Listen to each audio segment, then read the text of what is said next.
Welcome back to Real Phonies, where we take a love for movies and television and combine it with very little knowledge about movies and television. I'm your host, Christian. Joined with me, as always, are my co-hosts, Joseph. Yellow. And Jehu. Talking about a movie that's been out for months. You probably didn't see it. It bombed at the box office. But it's now on Disney+. The Marvels. Yep. Starring all those people. Yep. Brie Larson. Iman Vellani. Teyonah Parris. Yeah. And Samuel Jackson. Samuel L. Jackson. Tom Hiddleston's wife. Okay. That's the bad guy. Oh, okay. Yeah. Are there any other famous people in this movie? I don't know. think so.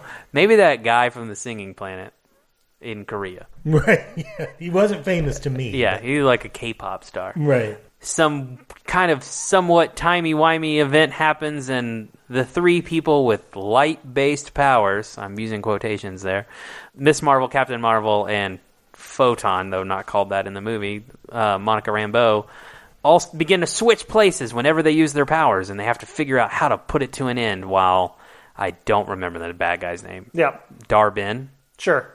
Is trying to save Hala from imminent destruction thanks to Captain Marvel's actions from 30 years ago. You made it sound more Arabic. I didn't mean it to. I don't remember. Hala. I've never been 100% sure on the pronunciation of that. I've watched a lot of Dune this week, so Arabic has influenced everything I've read. Directed by Nia DaCosta, who made the Candyman remake. All right, that's pretty good. Yeah.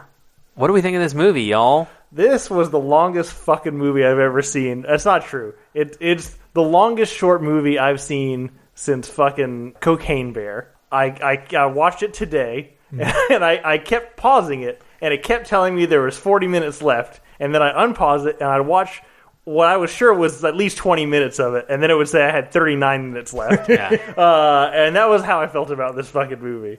It bombed for... I don't think it bombed for the right reasons, but it should have bombed. But it should have probably bombed on quality instead of internet bombing. Jehu? I thought this movie was fine. I'm with you. This movie is fine. It's. I mean, I don't think it's anywhere near the top of the Marvel movies, but I also don't think it's at the bottom. I'd say it's maybe the bottom third. Is probably about where I put it, but it's fine. I enjoyed watching it. I think everybody in it's pretty fun. Yeah, I said this before, but I think this movie bombed because it came out after Barbie. I think, look, I think I'm going to take a second here to try to talk to some dude bros. So if there's any ladies listening, just turn it off right now. I want to talk to you guys because I don't think you all understand that you had it in your fucking hand. Hollywood around 2016 decided that they wanted to sell action movies, superhero movies, dude movies to women. And for some reason, you guys got pissed about that. Why did people get pissed about that? That's the fucking dream. You're a dude. You want to watch women in tight leather outfits. You want to watch shit blow up. Why don't you want to watch those things together? Because fucking Joe Rogan and Kid Rock told you that it was lame? That's fucking stupid. So, 2 years from now, when you're having to do the trade-off to watch John Wick 5, you're not going to get to watch Captain Marvel 3 as the trade-off. Instead, you're going to have to watch a fucking remake of Beaches with Lady Gaga and Tiffany Haddish or something. That sounds atrocious. It does sound atrocious. Yeah. And that's what you're going to get. Because, Barbie came along and made all these girls realize, oh shit, we don't even want that. Uh-huh. I mean, I always thought the premise was kind of condescending anyway. Like Hollywood selling, okay, you know what equality is? Equality is you get dumb action movies too. I kind of, I think it might have been the greatest trick Hollywood ever pulled. Wow. I like the idea that there's someone out there that in 2024 is using Kid Rock as their cultural compass. I think there's a lot of people there's out there. So many people that are doing That's terrifying. It is. It's awful. Dude, it was awful that anyone ever did. Do you guys know that Kid Rock got his ass kicked in Pensacola, Florida? I didn't, but I'd like to hear the story. He was playing a show at the old two-story Sluggos. And to be fair to this dude, he really brought it. at a fucking local show. There was like, for his encore, he'd get in like a fucking coffin, and the band had to raise him up to do kind of cool. song. You're making Kid Rock sound cooler than he is. But I don't know who it was who knocked his ass out. Some Sluggo's employee. I want to say Ryan OD. But he got shitty with somebody at the end of the show, and they just laid his ass fucking out. 2 hits, hitting him in the face, and he hit the ground. That's a cool story. Yeah.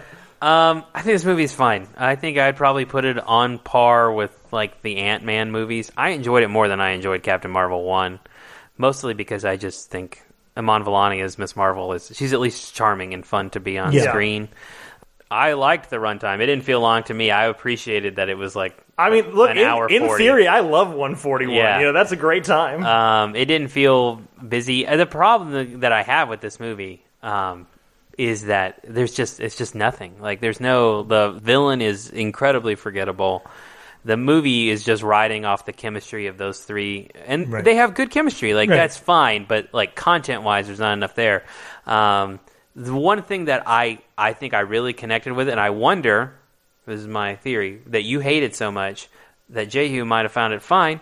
It's a mediocre Star Trek episode. Oh, that's true. Like, there's a solid 20 minutes that's trouble with tribbles. Yeah. And like the whole like singing planet bit, that is straight fucking Star Trek.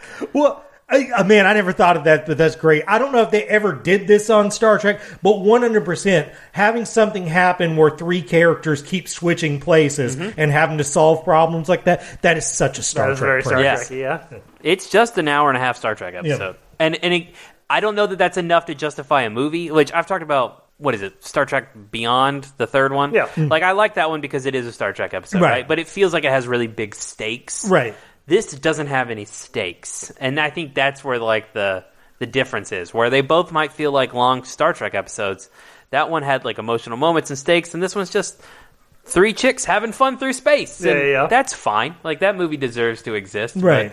But, that doesn't mean it was, like, the most gravitating and entertaining watch. I definitely agree. Villain was weak. Most always the Marvel movies are very good at letting you know what the villain wants and getting you to sort of sympathize with him. This is probably the most like who gives a shit villain since Thor: The Dark World. I was about to say, I feel like her inspirations were, let me model myself after the 2 greatest Marvel villains, Christopher Eccleston from Thor: The Dark World and Lee Pace in Guardians of the Galaxy. Just mash those 2 together.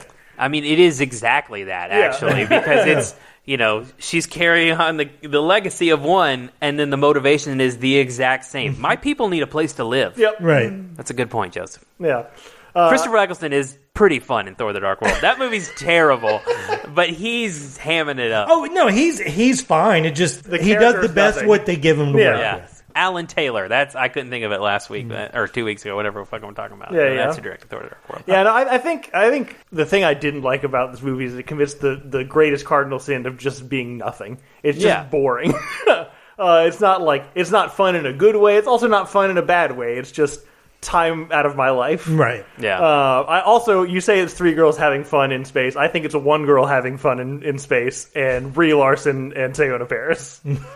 I don't think that's true because I think this is the most like jovial Captain Marvel we've had so far. The only 2 times we've seen her, she's kind of been a bitch. Like Captain Marvel 1, she's pissed off all the time, and in Endgame, she's real snarky to everyone all the time. And this one, she's like making jokes and kind of humanized a bit. And I don't know. I think she's having an okay time. I would agree. I would agree they're both having okay times, which is not a great time for me. Yeah. Yeah, it's... I don't know if this has always been the case or if it's just this movie, but has Captain Marvel's whole thing always just been like flying closer to the camera, making rock eyebrows and like canvassing the area? Because that is like 30% of her shots in this movie. Right. Yeah, there is a lot of that. I didn't watch Secret Invasion. I'll be the first to admit it. Yep. I don't feel like I really missed out why Nick Fury's in space, but I think there's enough backstory for Miss Marvel to where you don't need to watch Miss Marvel. You get enough. You're like, okay, does the fist thingy. I didn't finish this movie and be like, I really wonder what Correct. the backstory is. But there was none of that for Nick Fury. And I think that's a huge mistake of being like, you don't know how he got here, but don't worry, he's here. Right. So is that? I mean, look, I don't know if there are spoilers for this movie, but do we want to do Sure. spoilers? Well, before we leave, I will say I tried to watch the first episode of Secret Invasion, and I did it like 3 times. I just kept I'd watch it, and then I would just zone off on anything in the room. It's just I can't even say it's bad. It's just boring. Yeah. I know they kill Maria Hill and Ben Mendelsohn. Yes. And one of those is a mistake. Right. I do think... You love How I Met Your Mother. I do fucking love... I never said Kobe Smulders could act. Actually, I think killing off Ben Mendo might be the good move, because he's saying he wants to be Doctor Doom. Yeah, and that would be fine. Yeah. I do think it's... the scrolls I thought were a really cool design in this. They seemed a little more exaggerated. Right. Their ears were a little more pointy and things like that. I thought that was cool. I kept thinking about what a pain in the ass it would be to be on the makeup for all these things. For sure, this movie isn't good. This is taking way too much time. I think also talking about the villain being bad and just you don't care. Mm-hmm. We've done so much homework of making Kreese just total assholes. Sure. Right. That I just can't sympathize for one who's also trying to steal shit and kill people from other planets. Right. I've already I have a prejudice. I'm a little racist against Kree in Right. the MCU. Right. They've only ever been bad guys. That's true. And now we're just doubling down on it. Right. And I don't know if you're supposed to feel sorry, but I don't. I don't care. Right. At all. They also all seem to have gone to the school for generic British villain. Yeah. So that doesn't help their case. Yeah. The problem is there's not much to talk about this movie. I mean, probably the biggest spoiler is that in the middle of it turns into a musical. Yeah. You I know? love that bit. That's probably the best bit in the movie. The only thing that annoyed me about this, and I've already said this when I talked about it before, but Miss Marvel's main superpower seems to be lampshading. Mm-hmm. She always oh my God, I can't believe this thing is happening that I'm a super fan of. But when they get to a planet and it turns into Bollywood, she just doesn't mention that. Yeah. That annoyed me. Otherwise, she's great. I don't know. I've never read a Miss Marvel comic, so you can correct me if I'm wrong here. But the way they've written her in the MCU so far, it seems like she's non-fourth wall aware Deadpool. Sure. Yes. Yeah, basically, yes. She is a super fan who's now a superhero. They're laying that down exactly like it is. Yeah. Right. Yeah, I felt I liked the ones I didn't like, but it was fine. It didn't bother me. It was more interesting than everything else. The one song, they went to the second song and they cut off the second song 2 minutes into it, but I wish they had cut it off 15 seconds into it. That's my only note on that. Right. That was one of the things. So this is supposed to be the real Nick Fury. Yes. Okay. Right. I was trying to figure out who's writing lines for fucking Samuel L. Jackson like this, because he is the perfect amalgamation for most of this movie of the white girl's gay friend in an Audie's rom-com movie and the white guy's black friend in an Audie's rom-com movie, which are pretty much the same character, but one's just a little sassier. But I'm why are you making the 70-year-old man deliver these lines?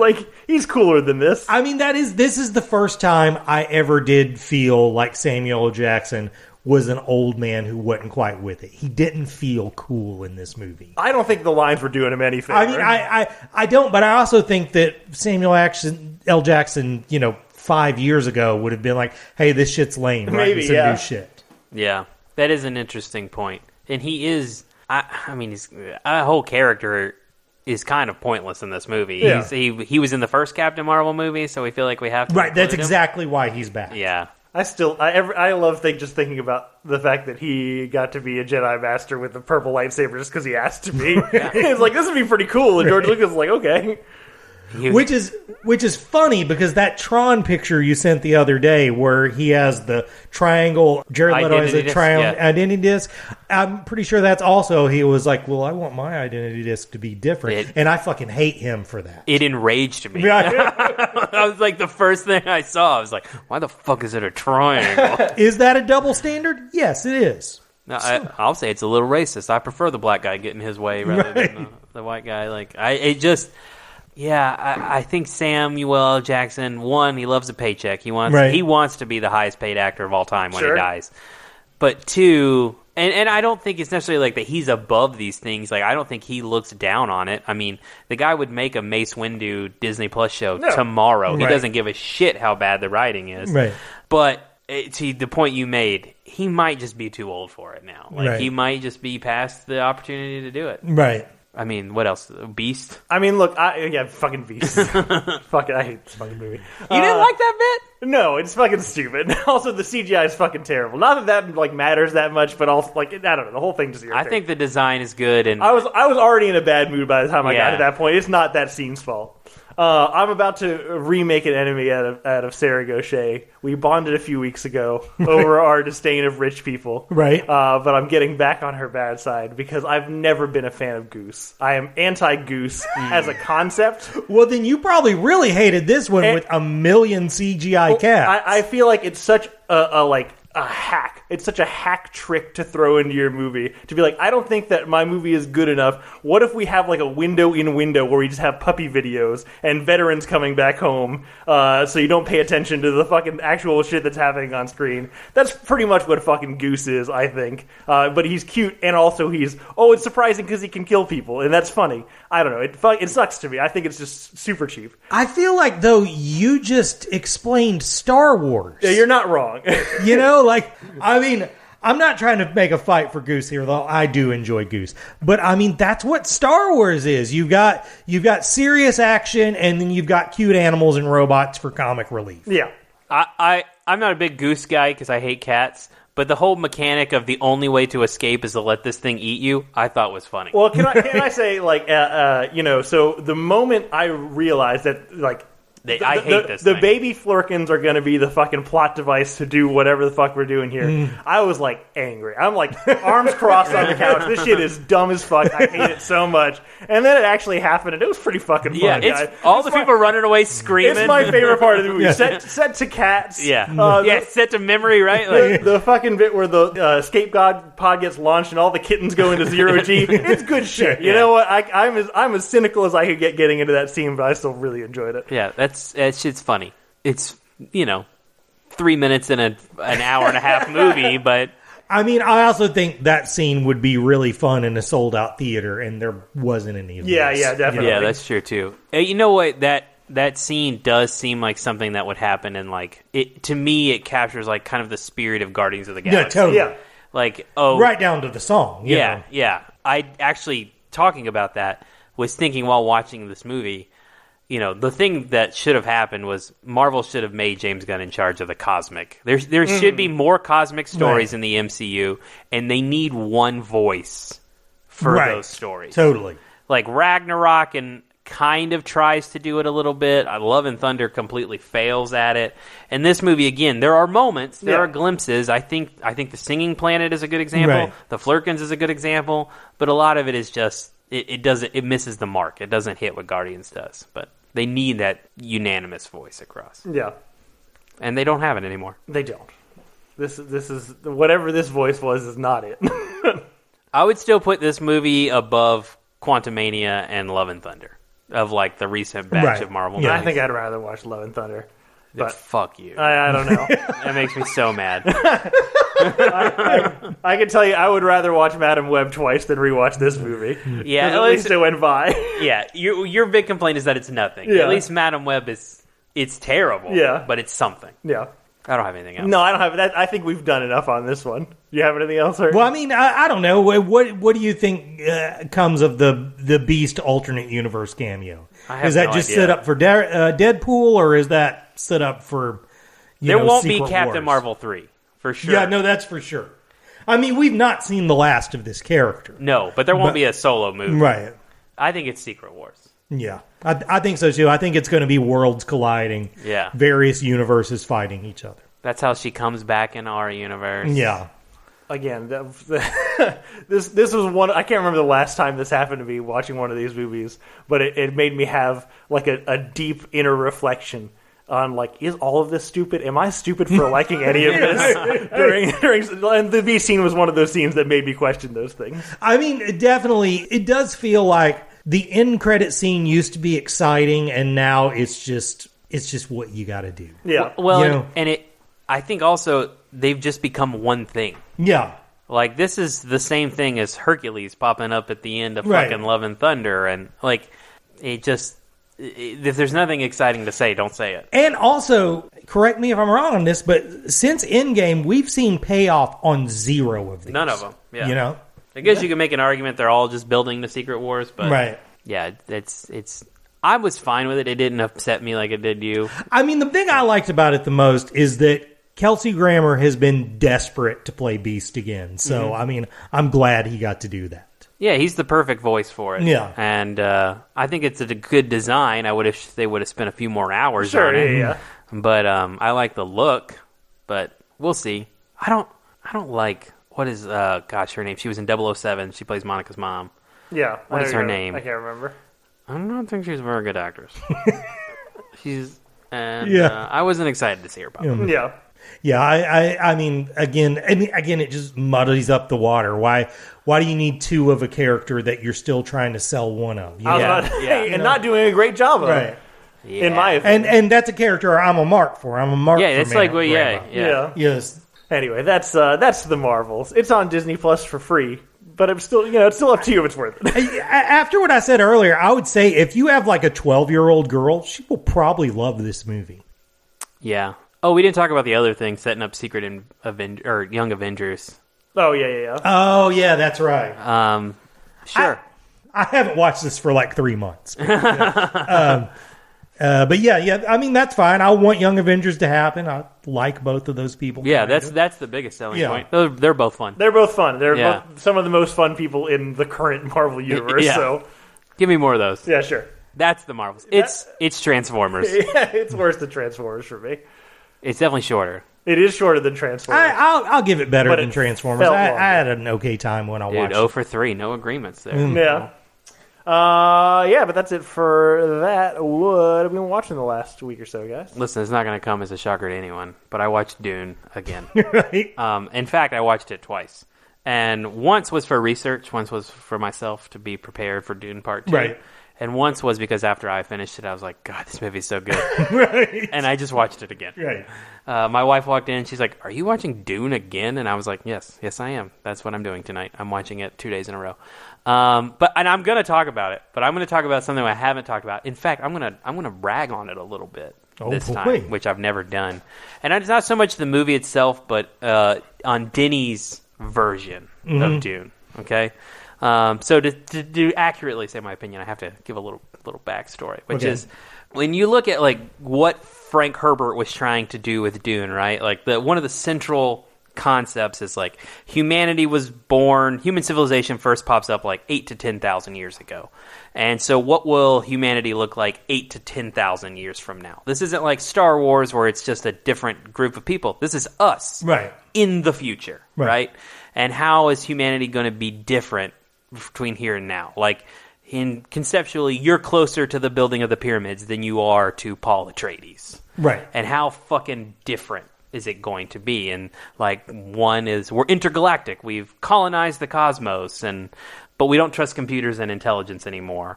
But what things are similar? Well, we're still obsessed with philosophy and the intersection between myth and religion, and lower classes are being manipulated by the powerful and extremely wealthy and things like that. Like, those things still stay the same. But the question that the plot kind of resolves on is if you have a civilization of people who are infinitely more technologically advanced, but who do not trust information systems and technology, how do you bridge the gap? And so we make this evolutionary jump with eugenics and space cocaine. So we start making people fuck because we think they're going to make kids who can process numbers really fast. And then we start letting people pilot things by just making them snort cocaine all the fucking time. Right. And that doesn't sound interesting when I say it, but it's very interesting. And the one thing, this brings me back to my complaint, the one thing that I think the 80s version of Dune kind of does better is that's just a fucking weird concept. Right. And I'm not sure Denny's is weird Yeah. enough. And the best example I can give is the Navigators. in the old Dune, that's Fincher, right? Like in Fincher's Dune, a navigator... Lynch. Yeah. One of the other Davids. Yeah. Lynch's Dune, a navigator is like a squid person who lives within fucking just spice being pumped in them all the time. Right. It just changes their body. But in Denny's, like, you don't see them, but they're still very humanoid in shape and structure. They're just pumping spice into their suit all the time, right? It's just not weird enough. Right. Like, at one point, we probably won't get there in the movies, but someone uses spice to fuse their human body with a sandworm, and they become a god-human sandworm thing. And I don't know if we've gotten weird enough in his version to make that believable. Right. Yeah. Right. Like, that's what I walked away from it this time, is I just wish it was just just turn the knob to 11, go just a little bit fucking weirder. Yeah. Like, the Harkonnens do it, but that's it. I agree. I agree with that. Like, one of the things I said about the first one is that I didn't feel like the Mentats play a really big part. Yes. And there's a reason that they exist. And it sort of explains why the technology is exactly like it is. And they just don't get into that at all. Mm-mm. They show that guy roll his eyes up in his head one time, and then it's done. Well, and interesting about the Mentats, too, is, and this kind of is, story-wise, I get it, but you have two. Right. You kill one. Right. And then one about 45 minutes in the movie, you don't see again. Right.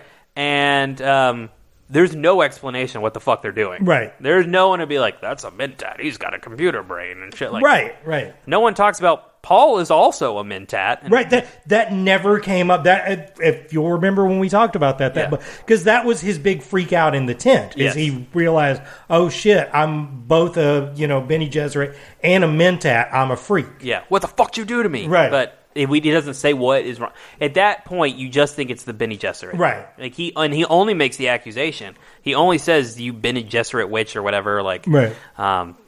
It's just not. It's fucking great. It's a perfect movie. Right. I've watched it so many times. It's just not quite weird enough for me right. and what I want this series to be. That's it. Fair enough. I'm going to talk about a comic this week. So, licensed comics have a history of being pretty weak. Even though I'm kind of a fan of them, I sort of got into them as a kid because they seemed to be what was on the newsstand at the Piggly Wiggly. The Piggly Wiggly didn't always have the new issue of Spider-Man, but it always had like the adaptation for Buckaroo Banzai or whatever, or Transformers or G.I. Joe, things like that.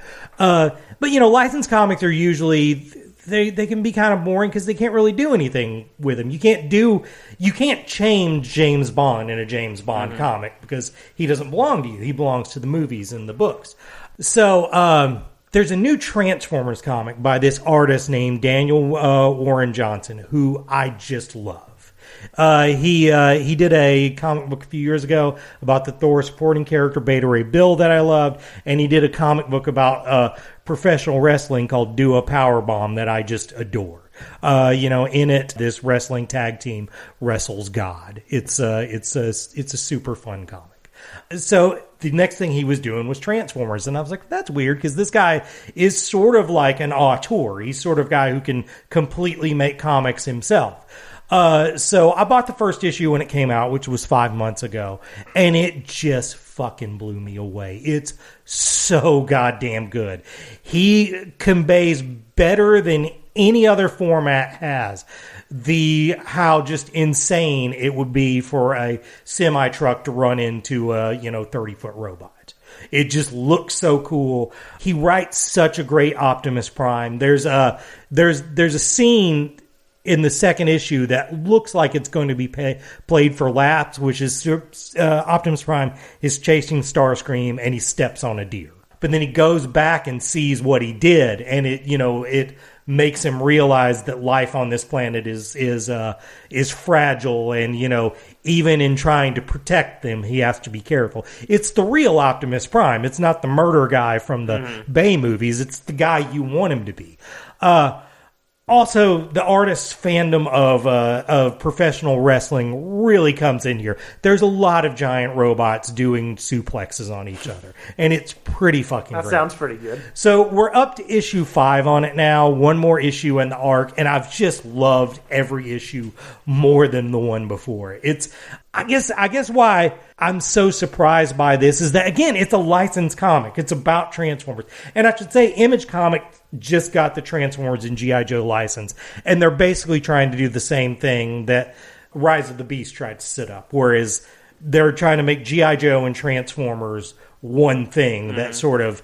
And this, obviously we haven't seen much of that yet, but if they do it, they really need to take their cues from this, because they do such a good job of why G.I. Joe's origin is tied to the Autobots, why Cobra's origin is tied to the Decepticons. And also at the end of the first 5 have all been just first wave Transformers. So I really wasn't expecting to see anybody beyond that. But then at the end of issue 5, fucking Devastator shows up. Pretty excited about it. Also, I think a thing I love about it is, this guy doesn't have the whole cast there. He has sort of a hodgepodge of characters, and I bet they're just the ones he had toys of as a kid. Also, he kills Bumblebee in the first issue. Jesus. Yeah, I mean, headshot kills Bumblebee, and basically Cliff Jumper becomes the Bumblebee of this story. But yeah, Image Comics' new Transformers comic, way better than Transformers. Highly recommend it. Cool. Let's see. What did I do this week? I just rewatched Once Upon a Time in Hollywood because it's on Hulu and Google kept. I watched that recently too. Yeah, it's a good fucking time. It is such a good fucking time. I mean, it's definitely it is the movie Quentin Tarantino made for Quentin Tarantino. Right. More than any other one for sure. Also, this is the first time I had watched it since Austin Butler became a thing, so I was surprised to see. Yeah, it. Sure. Also, Sydney Sweeney's in this movie. Yeah, same spot. Yeah. It is funny. I was trying to figure out. There's something about it. The first time I watched it, I remember there being like a lot of tension. Right. Particularly like anytime we're with like the Manson family. We've been on Spawn Ranch, or anytime they're just kind of like milling about doing whatever they're doing. And the second time I watched it, like I didn't feel that. I mean, especially the Spawn Ranch one, because I know fucking Bruce Dern is alive. Right. Spoiler alert. Right. And I was trying to figure out, because I've also recently rewatched Inglourious Basterds, and I don't have that problem with Inglourious Basterds. Like, the tense scenes are still tense. Right. And I do genuinely think it might be because in Inglourious Basterds, a lot more of those tense moments resolve in violence. Right. Yeah. So even though I know it's coming, and even though watching the scene, I know when it's going to happen, and it's not like, not yet. Still, it's like the Alfred Hitchcock, like the difference between surprise and tension. It's like the bomb under the table. Like, I know it's coming, and that makes the scene feel heavier somehow. Again, I still really enjoyed it. I think it's a great time. Leo's so funny. we don't appreciate that about Leo enough.